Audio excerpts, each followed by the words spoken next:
bakit sila maghanap ng sakit ng ulo?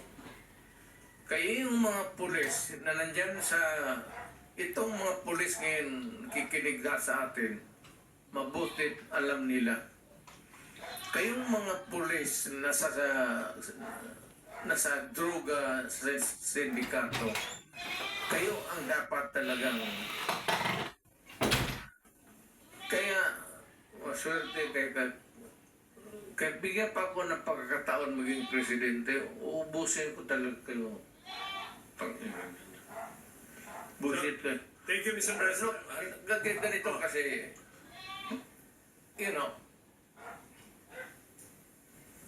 pag hindi ko kasi ginawa ko sa Davao, isasakripisyo ko yung mga bata at isasakripisyo ko yung mga tao.